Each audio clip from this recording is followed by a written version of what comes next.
You're watching Mugen TV RPG Haven. Experience a fantasy like no other.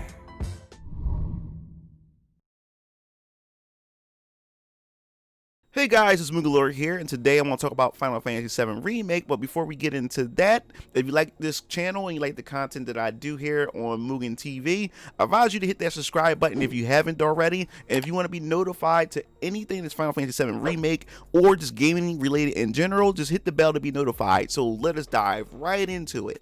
Now, I woke up earlier this morning, just, browsing the internet, and I also follow Itaki Mochi, a blogger, or I guess you could say a Japanese blogger who pretty much translate the Final Fantasy or the Square Enix Ultimania to pretty much give us background information that's related to Final Fantasy VII Remake with the development behind it and all kinds of juicy bits of information, and to also keep us informed where they're going with Final Fantasy VII Remake Part 2, which everyone is pretty much looking forward to. Now, like I said in my past previous videos, you guys already know my opinion about how I feel about Final Fantasy VII Remake and its ending, but if you guys don't know and you're new to my channel, I'll definitely post that in the card in above or in the description below for you guys to check it out. But right now, this new information that just dropped or hinted at and just pretty much confirmed what everybody else has pretty much been thinking about is the fact is that Zack is indeed, I guess you can say indeed for a fact, confirmed that he is alive. He's alive and well. As far as we're concerned,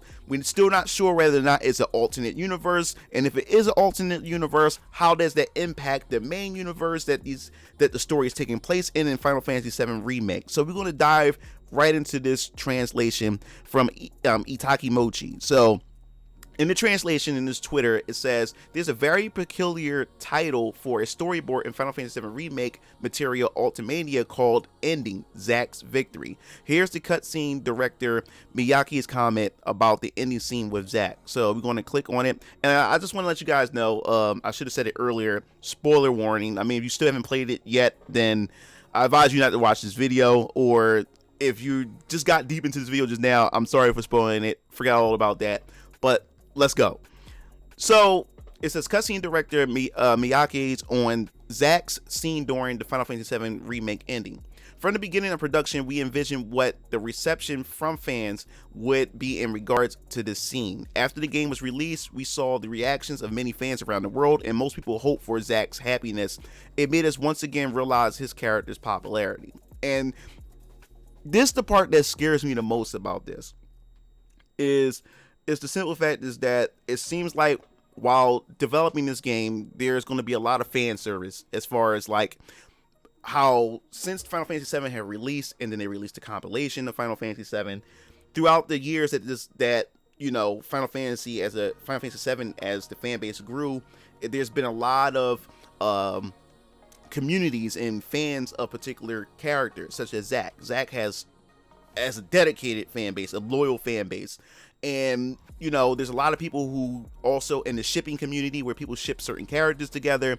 A lot of people would like to see Aerith alive, a happy ending with Zack and Aerith, or Cloud and Aerith. So it seems like to me, after hearing that statement, it seems like with Final Fantasy VII Remake, it seems like they will be definitely catering to that fanfare, that fan service where people want to see certain things happen to their favorite characters, like more like such as the happy endings. And that's what I'm afraid of when it comes to this. Now, don't get me wrong, I know Zack has a strong following and has a very, very dedicated popular fan base, and trust me, I know, because I've been part of many Final Fantasy VII communities, which can be very toxic at times, and I gave my opinion what I thought about Zack, and that community really literally like ripped me to shreds. I mean, it got to the point where they was just insulting me as a person instead of just attacking my points or whatever. But I digress. I made a video on that as well.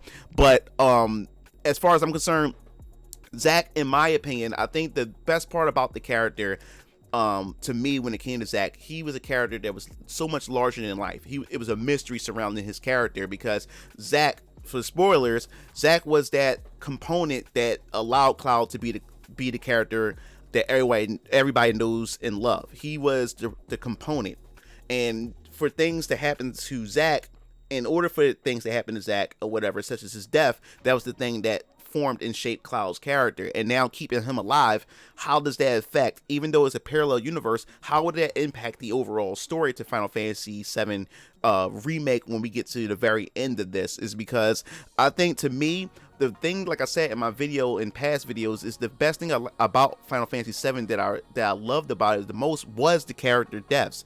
They built so much into these characters where you got attached to these characters, and then the game just exceeded your expectations. You didn't expect them to take away your favorite characters, and then you're like, this, man, I can't believe it.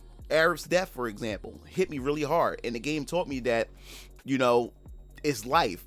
Death is like was one of the main themes and the main components, that life moves on even after your loved ones have passed away, that you have to live with that. You have to live with that pain, you have to live with that loss and move on, and look past that. And how is those deaths going to shape you as an individual?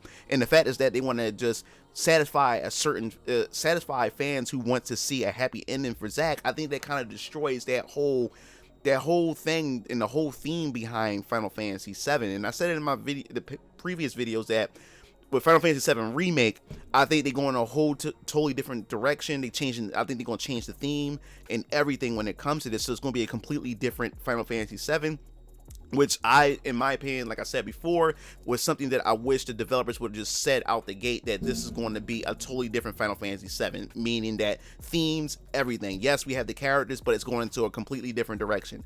Instead of building up these expectations that it's going to be a remake and still keep the components while adding things to farther enhance that experience of the original, So keeping Zack alive and seeing that the ending, Zack's victory, is also telling me that there's going to be other things that they're going to pretty much drastically change in Final Fantasy VII Remake, which really got me scared. And to me, in my opinion, I think the worst thing that ever happened to Final Fantasy VII was the compilation, was Crisis Core. I know everybody loves Crisis Core, but to me, I can't stand Crisis Core. And the fact is that, to me, Crisis Core kind of turned Final Fantasy VII into an anime. Now, to me, in my opinion, Final Fantasy is not an anime to me. Final Fantasy is its own thing. I can't really put like a stamp on like what type of genre it is, but Final Fantasy series, it's its own thing. It has its own feel to it. It has its own brand recognition to it. And to me, with Final Fantasy VII Crisis Core, it kind of made it more like an anime, and I just didn't like what they done with Sephiroth's character. I didn't like what they did with a lot of the characters, and the vision and the things that I felt about Zack in the original kind of like been destroyed once Crisis Core came out, and it's just kind of like not like make me like the character much at all in Crisis Core. I kind of like the mysteriousness and the lack of information that you had about the character, which made him much more interesting, in my opinion, as a character. Because, like I said, he was just only used as that pillar or that monolith to get Cloud to where he needed to be and shape him as a character. And nothing else really had to really be focused on Zack, because his death played his part in Cloud's life. And now to keep him alive because of fan service, I don't really like the direction that they're going. It really has me scared, because it has me now wondering and guessing what they're going to do as far as the rest of the game. We don't know how the game is going to begin. We don't know how the game is going to end. And we don't know what changes and what puzzles and what pieces that they're going to shift around, and just to satisfy the shipping community, the character communities, like the fans of those particular characters. What are they going to do to shift that? And I don't know. I think that just takes away the charm, and it's kind of scaring me, because now that I'm looking at Final Fantasy VII Remake, it really has me think that maybe Final Fantasy VII was like how can I explain it? Was like a lightning in a bottle, that they accidentally made a good Final Fantasy game, because I don't know why, and it seemed like that the developers are scared to go up against something as good as Final Fantasy, and it seemed like instead of just remaking it and adding things to the original, it seems like they want to go a whole completely different direction, so people can judge it based on this new direction instead of it living up to the original. I don't know, man. I really don't know how I feel, and how I really think about the direction that they're going with this, because I don't know, man. So that pretty much my opinion on this. I definitely want to hear your thoughts on this whole situation, knowing the fact is that it is like pretty much confirmed that telling about the title, Zack's victory, that Zack, he did live, in fact live, and at first it was, like I said before, just speculation. We still didn't know, but now I guess you could say this is pretty much a confirmation that Zack's alive. How do you feel about that, and how do you think it's going to impact the overall story of Final Fantasy VII Remake? And do you think that somehow the timelines is going to somehow merge together to bring Zack into this timeline, so now Zack and Cloud can both exist together? I don't know. And what do you think they're going to do, and what more changes do you think they're going to do when it comes to Final Fantasy VII Remake? Definitely like to hear your thoughts in the comment sections below. And if you played the game, do you like the game? Are you looking forward to the second part? And if you do like the game but hate the ending, do you think that, you know, there's no hope? Do you think we just going to go into this unknown journey? And are you prepared to walk on this unknown journey to see how this thing is going to end? Definitely want to hear your thoughts. If you like the video, share it. Please subscribe, pass it around. And like I said before, if you don't comment, the like button definitely helps me in the algorithm. You don't understand how much that like button helps. It really helps me to get my content, my videos out there for other people to get a chance to see and notice it. And that wraps it up. If you want to be notified, hit the bell to be notified for more Final Fantasy VII Remake news and updates. This is MugenLord signing off. See you Game Fiends later. Peace out. It looks like you reached the end of the video. Well, while you're at it, check out some of my other discussion videos by clicking on the annotations below, and don't forget to follow me on other social media platforms to stay up to date with future content. Signing off.